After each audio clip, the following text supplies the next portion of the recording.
Bismillahirrahmanirrahim. Assalamualaikum warahmatullahi wabarakatuh.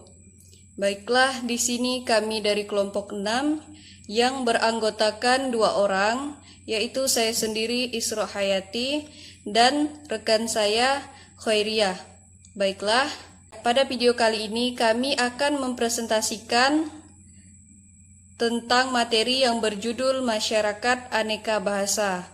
Sebelum kita masuk kepada materi Masyarakat Aneka Bahasa, di sini terdapat 5 subjudul.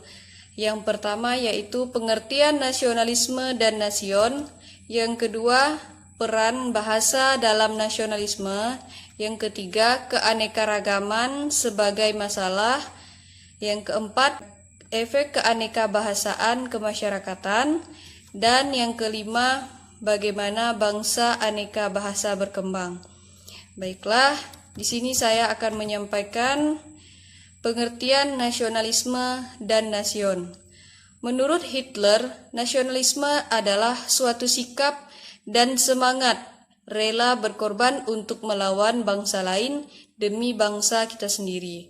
Adapun tujuan dari nasionalisme adalah untuk menumbuhkan dan meningkatkan rasa cinta terhadap bangsa, negara, serta tanah air kita.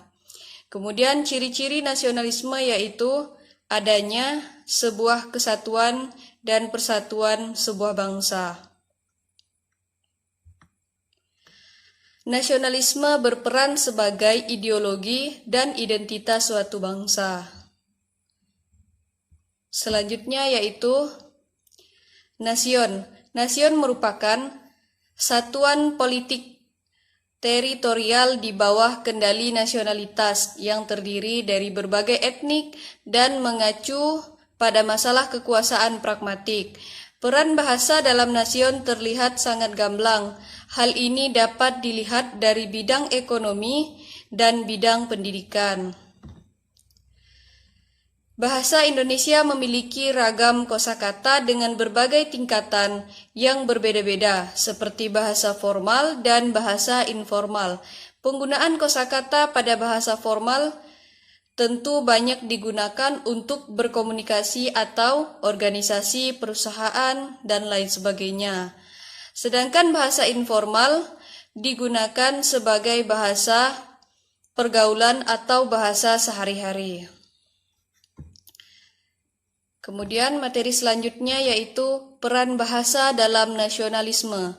Peran bahasa dalam nasionalisme adalah sebagai sebuah rantai yang menghubungkan antara kejayaan masa lampau dan keotentikan atau yang berfungsi sebagai penyatuan atau untuk menyatukan dan sekaligus memisahkan sebuah bangsa.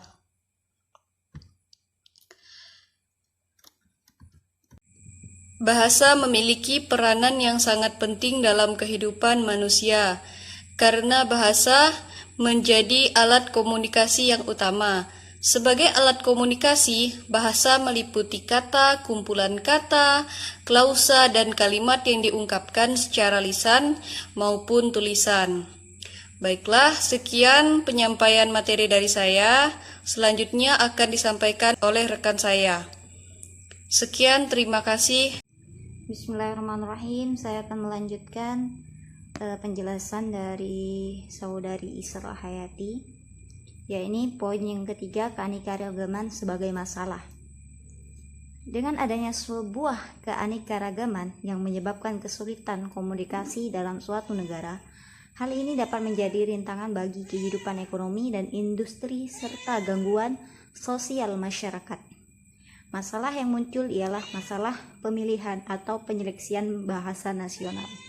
Jadi keanekaragaman sebagai masalah ini seperti banyak ya, hal-hal yang berbeda itu bisa menjadi masalah, bisa menimbulkan konflik, bisa menimbulkan hal yang merasa bahasa dia itu lebih baik atau bahasa kita lebih baik. Merasa lebih baik itu adalah sebuah masalah. Selanjutnya, terkadang hal yang berbeda pula itu ada yang menarik. Tapi yang menarik ini banyak masalah. Selanjutnya adalah poin yang keempat, efek keanekaragaman kemasyarakatan. Efek yang ditimbulkan akibat adanya masyarakat aneka bahasa adalah satu, yang pertama, munculnya masyarakat bilingual atau multilingual. Jadi timbulnya masyarakat yang multilingual atau banyak bahasa. Yang kedua, batas bangsa dan bahasa menjadi tidak jelas. Yang ketiga, hubungan etnik dengan jenis kelompok lain juga tidak jelas. Yang keempat, muncul konsepsi nasionalitas dan nasion. Nasionalitas merupakan kelompok sosial yang tidak didasarkan atas wilayah. Jadi, dapat disimpulkan bahwa nasionalitas tidak perlu memiliki wilayah otonomi sendiri. Oleh karena itu, nasionalitas bebas persoalan politik negara atau bersifat netral. Nasionalitas ini dikembangkan dan didukung oleh nasionalisme. Peran bahasa dalam nasionalisme diantaranya ialah sebagai penghubung kejayaan masa lampau dan keotentikannya. Bagian dari sejarah identifikasi diri yang kontrastif serta menyatukan dan memisahkan. Dari uraian tersebut, dapat disimpulkan bahwa peran bahasa dalam nasionalitas tidak begitu terlihat. Sedangkan nasion merupakan satuan politik teritorial di bawah kendali nasionalitas, terdiri dari berbagai etnik dan mengacu masalah kekuasaan pragmatik. Peran bahasa dalam nasion terlihat sangat gamblang. Hal ini dapat dilihat dari bidang ekonomi dan bidang pendidikan. Efek yang ditimbulkan selanjutnya adalah timbulnya masalah. Di antaranya ialah keanekaragaman bekerja berlawanan dengan arah nasionalisme. Sulit dalam menentukan pilihan bahasa nasional. Dan dalam tataran praktis masalah yang ditimbulkan ialah masalah ekonomi, industri, dan gangguan sosial. Hal ini senada dengan pendapat Mulyana dan Rahmat yang menyatakan bahwa keanekaragaman bahasa dalam satu wilayah itu menimbulkan banyak masalah karena sulitnya dalam hal berkomunikasi.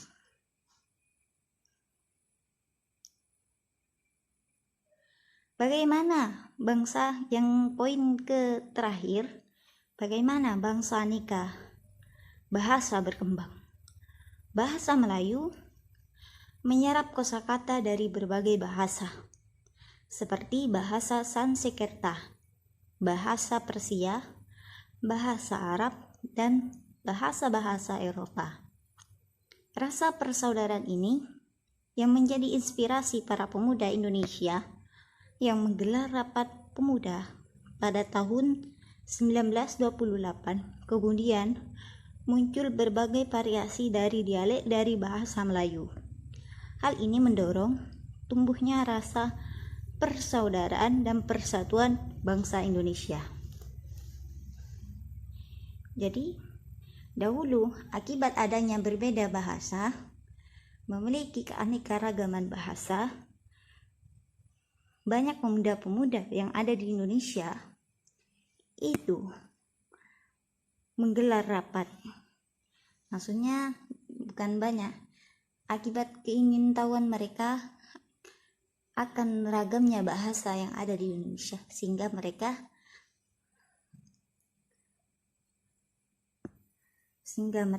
melakukan rapat.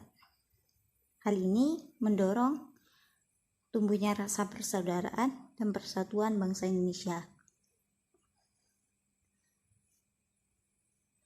Hanya itu yang dapat saya sampaikan.